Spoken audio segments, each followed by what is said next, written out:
किस श्राप के कारण स्त्री समय से पहले ही विधवा हो जाती है और वह कौन से कार्य हैं जो पतिव्रता स्त्री को अपने जीवन में कभी नहीं करने चाहिए, जिसकी वजह से स्त्रियां समय से पहले ही विधवा हो जाती हैं, जानेंगे एक कथा के माध्यम से। मित्रों, एक बार माता लक्ष्मी भगवान विष्णु से पूछती हैं कि हे प्रभु, औरत समय से पहले क्यों विधवा हो जाती है? तो भगवान विष्णु कहते हैं, आज अचानक से तुम मुझसे यह प्रश्न क्यों पूछ रही हो? तो माता लक्ष्मी कहती हैं, प्रभु, जब मैं आपसे मिलने के लिए आ रही थी तो मैंने मृत्यु लोक में देखा कि 3 स्त्रियां जो आपस में सहेली थीं और उनमें से 2 स्त्रियां समय से पहले ही विधवा होकर दुखी जीवन व्यतीत कर रही थीं, जबकि उनमें से एक स्त्री सुहागन होकर के अपने पति के साथ सुखी जीवन जी रही थी। यह बात मेरी समझ में नहीं आई कि एक स्त्री पति के साथ सुखी जीवन व्यतीत कर रही है और वहीं 2 स्त्रियां विधवा होकर दुखी जीवन जी रही हैं, और इसे देखकर मेरे मन में 3 प्रश्न उठने लगे। अब मैं आपसे यह चाहती हूँ कि आप मेरे तीनों प्रश्नों के उत्तर देकर मुझे संतुष्ट करने की कृपा करें। इस प्रकार माता लक्ष्मी की बात को सुनकर भगवान विष्णु कहते हैं, हे लक्ष्मी, तुम मुझे अपने तीनों प्रश्नों को निश्चिंत होकर बताओ। मैं तुम्हें तुम्हारे प्रश्नों के उत्तर देकर तुम्हें पूरी तरह से संतुष्ट करने का प्रयास करूंगा। अब माता लक्ष्मी कहती हैं, प्रभु, मेरा पहला प्रश्न है, कौन सी स्त्री समय से पहले विधवा हो जाती है और दुखी जीवन व्यतीत करती है? और मेरा दूसरा प्रश्न है, कौन सी स्त्री को जीवन में कभी सुख शांति नहीं मिलती? और मेरा तीसरा प्रश्न है, वह कौन सी चीज है जो एक पत्नी अपने पति के मांगने पर भी पति को नहीं देती? इस तरह माता लक्ष्मी के तीनों प्रश्नों को सुनकर भगवान विष्णु कहते, तुम जिन स्त्रियों की बात कर रही हो उसमें से 2 स्त्रियां समय से पहले ही विधवा होकर अपना दुखी जीवन जी रही हैं, और वहीं पर एक स्त्री सुहागन होकर अपने पति के साथ सुखी जीवन व्यतीत कर रही है। तुम जानना चाहती हो आखिर ऐसा क्यों है? तो मैं तुम्हें एक छोटी सी कहानी सुनाता हूँ, और इस कहानी को बहुत ही ध्यान से सुनना, क्योंकि आधी अधूरी कहानी सुनने वालों को आधा अधूरा ही ज्ञान प्राप्त होता है, जो जीवन में कभी काम नहीं आता। और यदि तुमने ध्यान से सुना तो तुम्हारे तीनों प्रश्नों के उत्तर इसी छोटी सी कहानी को सुनकर तुम्हें मिल जाएंगे और तुम्हें संतुष्टि प्राप्त होगी। फिर माता लक्ष्मी कहती हैं, प्रभु, आप कहानी शुरू करो। मैं कहानी को पूरे मन से सुनूंगी, और जब तक आप कहानी सुनाएंगे तब तक मेरा मन किसी दूसरे स्थान पर नहीं जाएगा, और मैं आज अपने तीनों प्रश्नों का उत्तर जानकर ही रहूंगी। माता लक्ष्मी की यह बात सुनकर भगवान विष्णु कहते हैं, हे लक्ष्मी, सबसे पहले मैं तुम्हें उस स्त्री की कहानी सुनाना चाहता हूँ जो सुहागन बनकर सुखी जीवन जी रही है। और जिस सुहागन स्त्री की तुम बात कर रही हो वह स्त्री और कोई नहीं बल्कि एक राजा के नौकर की पत्नी है। और वह स्त्री जिस नौकर की पत्नी है, उस नौकर को उस पर पूरा विश्वास है कि मेरी पत्नी एक चरित्रवान और पतिव्रता स्त्री है, जिसकी प्रशंसा वह नौकर अपने साथियों में बार बार करता रहता है। और भगवान विष्णु माता लक्ष्मी से कहते हैं कि एक दिन की बात है जब उस राजा के नौकर ने अपनी पत्नी की प्रशंसा इतनी ज्यादा की, यह बात धीरे धीरे फैलते हुए राजा के दरबार में पहुंच गई। और यह बात सुनकर राजा ने अपने नौकर को बुलाया, और उस नौकर से राजा कहने लगे कि तुम हर किसी से कहते हो कि तुम्हारी पत्नी एक चरित्रवान और पतिव्रता स्त्री है। क्या वास्तव में तुम्हारी पत्नी एक चरित्रवान और पतिव्रता स्त्री है? और क्या तुमको पूरा विश्वास है कि तुम्हारी पत्नी एक पवित्र स्त्री है और तुम्हारे अलावा पराये मर्द को आंख उठाकर भी नहीं देखती, और इस बात का कोई सबूत है? राजा की इस बात को सुनकर नौकर कहने लगा, महाराज, मुझे अपनी धर्म पत्नी पर पूरा विश्वास है कि वह एक पतिव्रता स्त्री है और मेरे अलावा वह पराये मर्दों को नहीं देखती। नौकर की इस बात को सुनकर राजा का महामंत्री कहने लगा, यदि मैं तेरी पत्नी का पतिव्रता धर्म नष्ट कर दूं तो तुझे क्या सजा मिलनी चाहिए? फिर नौकर ने कहा, यदि तुम मेरी पत्नी का पतिव्रता धर्म नष्ट कर देते हो तो महाराज, मुझे फांसी की सजा दे देना। और नौकर ने राजा से कहा, महाराज, यदि ये मेरी पत्नी का पतिव्रता धर्म खंडित नहीं कर पाए तो इनको भी कुछ सजा मिलनी चाहिए। नौकर की यह बात सुनकर राजा ने कहा कि मंत्री को भी फांसी की सजा दी जाएगी। मंत्री ने यह बात स्वीकार कर ली और नौकर से पूछा कि क्या वस्तु लाऊं जिससे तू मान ले कि मैंने तेरी पत्नी का धर्म खंडित कर दिया? तो नौकर ने कहा, मेरे विवाह के समय पर मुझे एक मटका और एक कतार मिली थी, और ये दोनों चीजें मेरी पत्नी ने बहुत ही संभाल कर रखी हैं, क्योंकि ये दोनों चीजें सुहाग की निशानी है। यदि तुम यह दोनों चीजें मेरी पत्नी से लाकर मुझे दिखा दोगे तो मैं मान जाऊंगा कि मेरी पत्नी का पतिव्रता धर्म तुमने नष्ट कर दिया है। तब मंत्री ने नौकर की यह शर्त स्वीकार कर ली और वह मंत्री शहर में जाता है और एक दूती से जाकर मिलता है, और जो काम कोई नहीं कर पाता वह काम वो दूती कर देती थी। और मंत्री ने उस दूती को सारी बात बताई और कहा, तू कैसे भी करके उस नौकर की पत्नी से मेरा संपर्क करवा दे। इसके बदले तुझे जितना धन चाहिए मैं उतना धन देने को तैयार हूँ।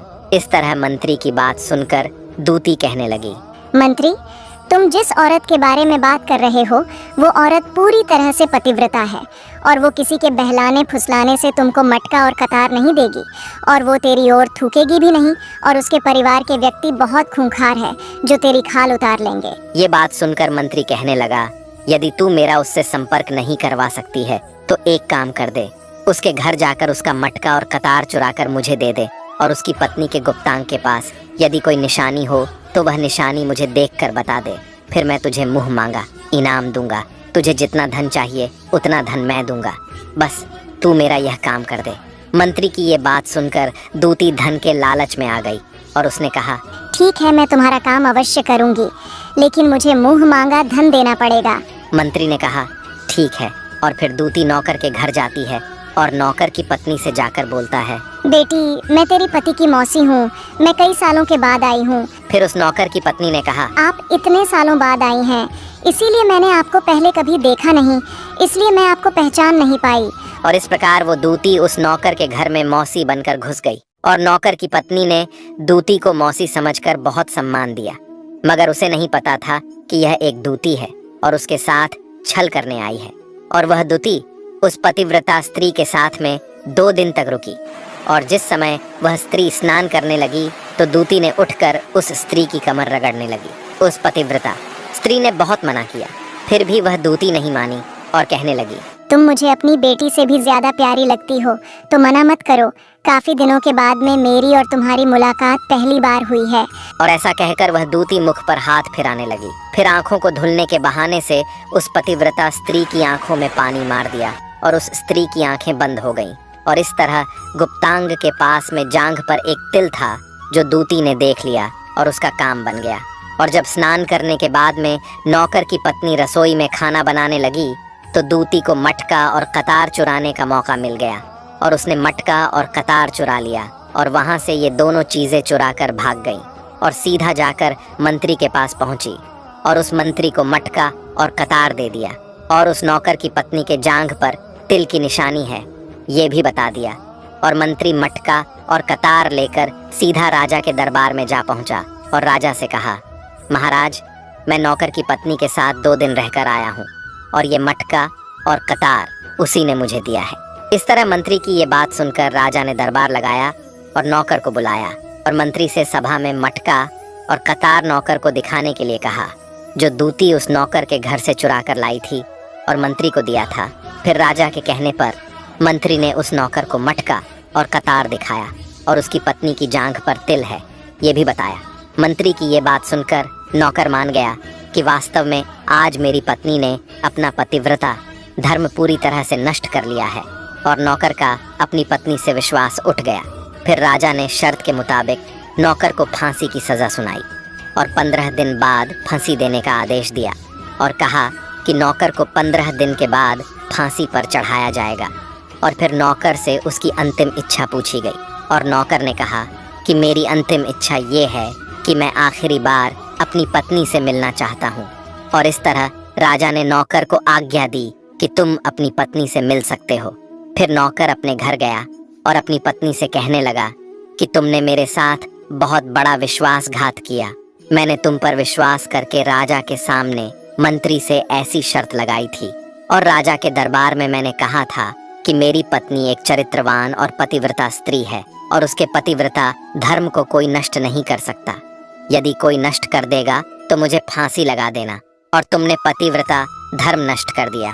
अब मुझे 15 दिन के बाद में फांसी दे दी जाएगी। तुमने मेरे साथ विश्वासघात किया है। नौकर की ये बात सुनकर उसकी पत्नी ने उसे दूती वाली सारी बात बताई, मगर नौकर को अपनी पत्नी पर विश्वास नहीं हुआ और नौकर राजा के दरबार में पहुंच गया। फिर राजा ने उसे कैद में डलवा दिया। अब नौकर की पतिव्रता पत्नी अपने पति को बचाने के लिए राजा के दरबार में जा पहुंची और राजा से अपने आप को नचनिया बताकर नाच दिखाने की आज्ञा मांगने लगी। और स्त्री की सुंदरता देखकर राजा ने नाचने की आज्ञा दे दी और सभी मंत्री सभा उपस्थित होकर इस सुंदर स्त्री का नाच करवाने की पूरी व्यवस्था करने लगे। और फिर सब मंत्री, महामंत्री, राजा आदि दरबार में उसका नाच देखने के लिए पहुंच गए। और फिर उस नौकर की पतिव्रता पत्नी ने जब नाचना शुरू किया तो उसका नाच देखकर राजा बहुत मोहित हुए। और फिर राजा ने कहा, तुम मुझसे क्या मांगना चाहती हो? मांगो, तुम जो भी मांगोगी मैं तुम्हें दूंगा। फिर उस नौकर की पत्नी ने कहा, महाराज, आपकी सभा में एक चोर है जिसने मेरी सोने की अंगूठी चुराई है और उसे फांसी की सजा दे दीजिए। ये बात सुनकर राजा ने कहा, ठीक है, बताओ मेरे दरबार में तुम्हारा चोर कौन है, मैं उसको फांसी की सजा जरूर दूंगा। और फिर उस नौकर की पतिव्रता स्त्री ने कहा, महाराज, और कोई नहीं, आपके मंत्री ने ही मेरी अंगूठी चुराई है, आप इनको फांसी की सजा दें। जैसे ही मंत्री ने सुना कि ये स्त्री मुझे चोर बता रही है तो तुरंत मंत्री कहने लगा, महाराज, मैं कसम खाकर कहता हूँ कि मैंने इसकी अंगूठी नहीं चुराई है और मैंने इसे आज तक कभी देखा ही नहीं है, तो मैं इसकी अंगूठी कैसे चोरी कर सकता हूँ? मैंने आज तक इसकी शक्ल ही नहीं देखी है, आज पहली बार मैं इसकी शक्ल देख रहा हूँ। और जैसे ही मंत्री ने कहा कि मैंने इस स्त्री की आज तक शक्ल ही नहीं देखी है तो वो स्त्री कहने लगी, महाराज, इस मंत्री ने मुझे पहले कभी देखा ही नहीं, तो आप इससे ये पूछो कि यह मटका और कतार कहाँ से लाया है। और मैं उसी नौकर की पत्नी हूँ जो आपके यहाँ पर नौकरी करता है और आप मेरे निर्दोष पति को फांसी पर चढ़ाने वाले हैं, इसीलिए मुझे नचनिया बनकर आना पड़ा। और अब मैं आपको इस मंत्री की पूरी सच्चाई सुनाती हूँ। ये जो आपका मंत्री है, इसने मेरे पास में अपनी एक दूती को मेरी मौसी बनाकर भेजा था और उसने धोखे से मेरी जांघ के तिल का पता लगाया और उसी दूती ने ये मटका और कतार चुराकर इसको दे दिया। और आपके मंत्री ने इसके बदले उस दूती को बहुत सारा धन दिया है और मेरे साथ यही छल हुआ है महाराज, और मैं आज भी पतिव्रता हूँ। स्त्री की इस बात को सुनकर राजा ने दूती को बुलाया। फिर उस दूती ने राजा के डर से मंत्री की सारी सच्चाई राजा को बता दी, जिससे राजा ने उस नौकर को अपनी कैद से रिहा कर दिया और उसकी जगह मंत्री को फांसी पर चढ़ा दिया। और कहानी को आगे बताते हुए भगवान विष्णु कहते हैं, हे लक्ष्मी, इस प्रकार उस नौकर की पतिव्रता स्त्री ने अंत में राजा से कहा, महाराज, मैं अपने पति से बहुत प्रेम करती हूँ, मैं एक चरित्रवान स्त्री हूँ और मैं कभी भी अपने मुंह से अपने पति का नाम तक नहीं लेती हूँ। इस प्रकार भगवान विष्णु कहते हैं, हे लक्ष्मी, मेरी कहानी पूरी हो गई। अब तुम अपने तीनों प्रश्नों के उत्तर सुनो।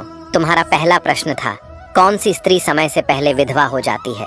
तो जो स्त्रियां अपने मुंह से अपने पति का नाम लेती हैं और उनको हमेशा नाम से ही बुलाती हैं, वे स्त्रियां समय से पहले ही विधवा हो जाती हैं और बिना पति के दुखी जीवन व्यतीत करती हैं। क्योंकि यदि कोई स्त्री अपने पति का नाम मुंह से लेती है तो पति की उम्र कम हो जाती है और समय से पहले ही उस स्त्री के पति की मृत्यु हो जाती है और स्त्री समय से पहले ही विधवा होकर एक दुखी जीवन जीती है।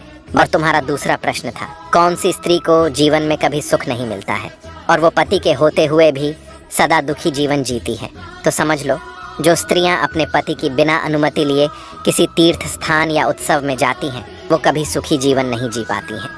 ऐसी स्त्रियां जीवन भर दुखी ही रहती हैं और उन्हें पति का प्रेम कभी नहीं मिलता। और भगवान विष्णु माता लक्ष्मी से कहते हैं, तुम्हारा तीसरा प्रश्न था कि ऐसी कौन सी चीज़ है जो एक पत्नी अपने पति को मांगने से भी नहीं देती है? तो समझ लो, वह चीज़ गाली है। एक संस्कारी और चरित्रवान स्त्री कभी भी अपने पति को गाली नहीं देती है और जो स्त्रियां अपने पति को गाली देती हैं वो स्त्रियां कभी चरित्रवान नहीं होती और ऐसी स्त्रियां जीवन भर दुखी रहती हैं, उसके जीवन में कभी सुख नहीं आता और समय से पहले ही ऐसी स्त्रियां विधवा हो जाती हैं।